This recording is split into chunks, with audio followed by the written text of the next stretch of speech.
আসসালামু আলাইকুম প্রিয় দর্শক। একই পরিবারের ৪ জন সহ রামগঞ্জে ৬ জন নিহত। সৌদি আরবে হজ করতে গিয়ে একই পরিবারের ৫ জন এবং অন্য জায়গার ৬ জন, মোট ৭ জন ছিলেন একই গাড়িতে।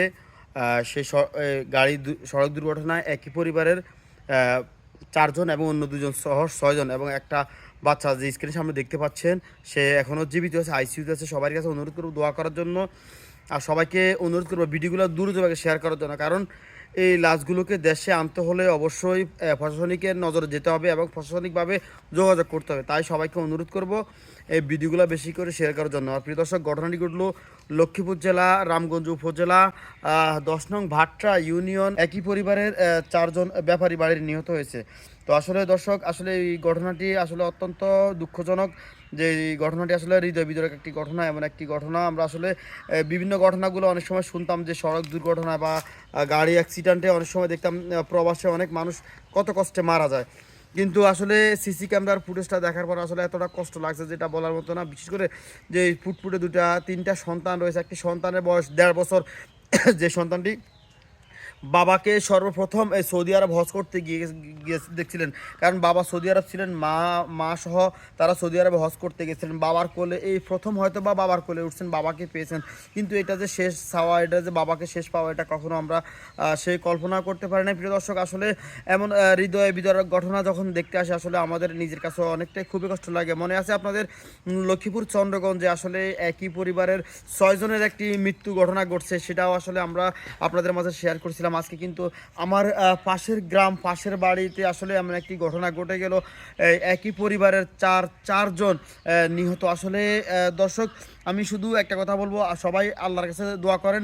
একটি বাচ্চাকে এখন আইসিইউতে আছে, আল্লাহ যেন সেই বাচ্চাটিকে সুস্থতার জীবন দান করে। আমি বলে রাখি, সৌদি আরব মক্কা থেকে মদিনা যাওয়ার উদ্দেশ্যে তারা গাড়ি অ্যাক্সিডেন্ট করেন বলে আমরা এখন পর্যন্ত যতটুকু জানতে পারলাম।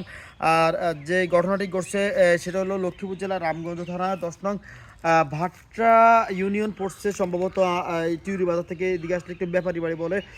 তো প্রিয় দর্শক, আমি তারেক রহমান এবং ডক্টর ইউনুস বা রাষ্ট্রের যারা দায়িত্বে আছেন, আমি অনুরোধ করব এই লাশগুলো যেন দেশে আসে, মাতৃভূমিতে আসে, বা তাদেরকে আইনি সহায়তা এবং যেভাবে কাজ করলে তারা লাশগুলো আনতে পারবে সেদিকে সবাইকে সহযোগিতা করার জন্য অনুরোধ করব। আর বিশেষ করে যে ট্রাভেলস থেকে এই হজ করতে গেছেন, সেই ট্রাভেলস মালিকের কাছে অনুরোধ করব, যদি আপনারা একটু সহযোগিতা করেন তাহলে এই লাশগুলো দ্রুত বেগে বাংলাদেশে আসবে। প্রিয় দর্শক, আসলে এই ঘটনা পুরো জাতি এবং পুরো বিবেককে নাড়া দিয়েছেন। আপনাদের আর একটা কথা বলে রাখি, এর পাশেই কিন্তু একই পরিবারের ৩ জন লোক মারা গেছে কয়েক মাস আগে, যে ভোলাকোট ইউনিয়নে। আসলে এই ঘটনাগুলো অত্যন্ত খুবই দুঃখজনক, খুবই কষ্টকর। আর একটা কথা অবশ্যই মানতে হবে, যদি কুল্লে নাফসিন যায়কাতুল মাউত, আল্লাহ আমাদেরকে কোরআনে বলে দিয়েছেন যে আমরা অবশ্যই প্রত্যেকটা মানুষ মৃত্যুবরণ করতে হবে। আমরা আল্লাহর কাছে দোয়া করি আল্লাহ যেন তাদেরকে শহীদি মর্যাদা দান করে। কারণ শহীদি তামান্না, শহীদি মৃত্যু সকলে আমরা কামনা করি, হয়তো কারটা কবুল হবে আমরা জানি না। আমরা আল্লাহ এতটুকু বলতে পারি যে তারা আল্লাহর পাক জায়গায় গেছেন, আল্লাহকে স্মরণ করার জন্য হজ করতে গেছেন। হজ মোটামুটি কার্যক্রম শেষ পর্যায়ে এসে কিন্তু তারা গাড়িটি দুর্ঘটনায় মারা গেছেন বলে আমরা এখন পর্যন্ত জানতে পারছি। তো প্রিয় দর্শক, সবার কাছে একটাই দাবি করবো, আর সবাই দোয়া করবেন আল্লাহ যেন সেই পরিবারকে আমরা আসলে সান্ত্বনা দিতে পারবো না। প্রতিটি মানুষ আসলে কান্না করতেছেন, বাবা হারিয়েছেন সন্তানকে, ভাই হারিয়েছেন ভাইকে, মা হারিয়েছেন মেয়েকে। এইভাবে আসলে দুইটা ফ্যামিলিকে আসলে সান্ত্বনা দেওয়ার মতন ভাষা নেই। আমরা শুধু আল্লাহর কাছে দোয়া করি আল্লাহ যেন তাদেরকে ধৈর্য ধারণ করার তৌফিক দান করেন। প্রিয় দর্শক, সবাইকে অনুরোধ করবো ভিডিওগুলো বেশি বেশি করে শেয়ার করার জন্য, এবং যখন লাশ নিয়ে আসবে বা পরবর্তীতে জানাজা কবে হবে সেটা আপনাদেরকে আপডেট জানিয়ে দিব। আমরা এখন পর্যন্ত যে বাহার ভাই আছেন, যিনি মারা গেছেন, তার ছোটো ভাই বাহার ভাই, তার সাথে যোগাযোগ করবো কন্টিনিউ।